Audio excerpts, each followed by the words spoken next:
So the handsome prince married his beautiful bride, and they all lived happily ever after. Do you believe in fairy tales?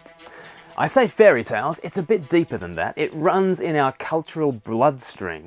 It courses through our literature, our music, our films, our deepest values in life. We have this belief that when the girl and the guy get together, that is it. That is the ultimate, the happiest of happy endings. Jesus tells us why we have that sense. In Matthew chapter 22, verse 2, he says, "The kingdom of heaven is like a king who prepared a wedding banquet for his son." In this parable, God is the king, Jesus is his son, and the kingdom of heaven is a wedding feast. It is a joyful celebration thrown by the Father for his son. Here is the meaning of life according to the Bible. The Father loves his Son Jesus and invites the world to enjoy Jesus Christ with him. In 2011, we saw another royal wedding. William and Kate invited 40 kings and queens, 50 members of the royal family, 60 governors general and Commonwealth prime ministers, 200 members of the government, parliament and diplomatic corps.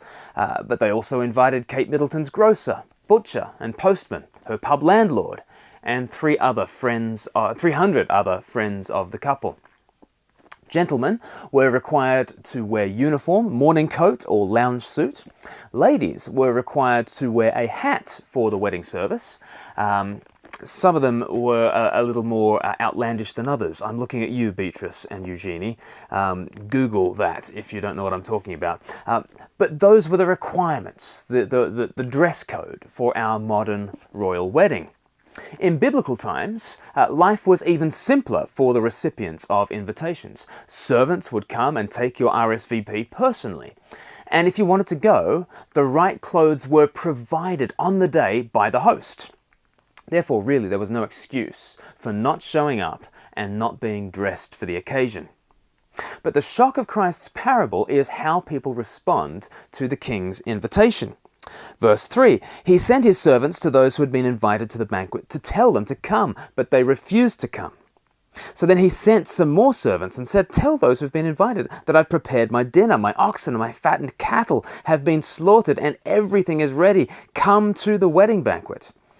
But they paid no attention and went off, one to his field, another to his business. The rest seized his servants, ill-treated them and killed them.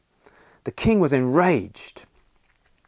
You can understand the anger of this king. I mean, the servants that he sends are first met by indifference, then mockery, and then violence. I mean, just think to yourself, if you are faced by a free invitation to a feast, you have to hate the king and his son very much to kill the inviters, don't you? This is high treason. And yet Jesus is simply retelling the Old Testament story here. I don't know how you would characterize the Old Testament. Jesus characterizes it as a wedding invitation. But it was an invitation met with violence. Prophet after prophet invited people, and prophet after prophet were met with hatred and opposition. So then, of course, verse 7, the king was enraged. He sent his army and destroyed those murderers and burned their city. Here is a prediction of the destruction of Jerusalem, which occurred in AD 70. Those who kept refusing the prophets also refused the Son. One generation after killing Jesus, Jerusalem fell, just as Jesus here predicts. But this is not the end of the story. Verse 8, then the king said to his servants, "The wedding banquet is ready, but those I invited did not deserve to come. Go to the street corners and invite to the banquet anyone you find." So the servants went out into the streets and gathered all the people they could find, both good and bad, and the wedding hall was filled with guests. After AD 70, the doors of the kingdom are thrown open and the welcome extends to bad and good, diplomats and butchers, princes and prostitutes, celebrities and criminals. The Father will celebrate his Son and will celebrate with everyone who wants to join in. It will be an eternity of feasting and joy. It will be the happily ever after we all long for. But this parable doesn't end with that happily ever after. Jesus brings everything back to earth with a bump to discuss the case of a single invitee who misses out. Verse 11, but when the king came in to see the guests, he noticed a man who was there not wearing wedding clothes.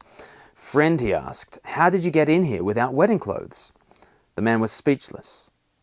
Then the king told the attendants, tie him hand and foot and throw him outside into the darkness, where there will be weeping and gnashing of teeth.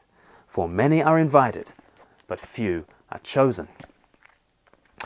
One man at this wedding feast was not wearing the appropriate clothes. He has refused to put on what has been provided. It's a black tie supper, and he comes in board shorts and a Hawaiian t-shirt, a Hawaiian shirt. He has refused to acknowledge this occasion. It is a snub to the Father and the Son, and he is cast out of the feast. Heaven is a party, but it's not any old party. It's God the Father's celebration of his Son. The many who are called are not called to a place of abstract blessing and general pleasures.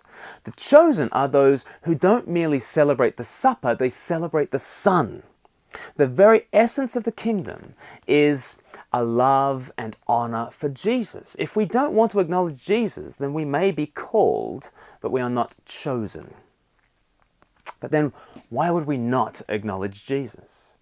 Especially when we understand the lengths that he has gone to invite us. In the story, he sends servants, but in the Gospels, he came in person. Jesus is God's personal invitation to the feast, and everything he does beckons us in. On the cross, he voluntarily took our judgment for heavenly high treason. The great bridegroom got bound hand and foot and dragged outside of the city. The royal Son of the Father was cast into outer darkness with weeping and wailing and the angry gnashing of teeth. And Jesus suffered hell to bring us heaven. He was cast out so that we could be brought in. He was rejected so that we could be chosen. Do you ever worry about whether you are chosen? The whole world is called, summoned to Christ, but am I chosen? Well, the story focuses our minds in the right way. It's not about wondering whether we belong to a secret heavenly guest list. It's the far simpler matter of whether we belong to God's people, here and now. The man at the end of this story didn't belong. He was careless about the king and the kingdom. He didn't receive the free wedding clothes. He didn't belong at the feast, so of course he didn't belong among the chosen. Those who are chosen, in Jesus' sense of the word, are the opposite of this man. The chosen love the king. They honor his kingdom. They are happy to be clothed by him. Do you want to know if you're chosen? Don't try to pry into some heavenly secret guest list. Just look to Christ, your bridegroom, who offers you his kingdom, who clothes you with his righteousness, and who calls you to come to the wedding banquet. If you belong to him, then truly you belong to the chosen.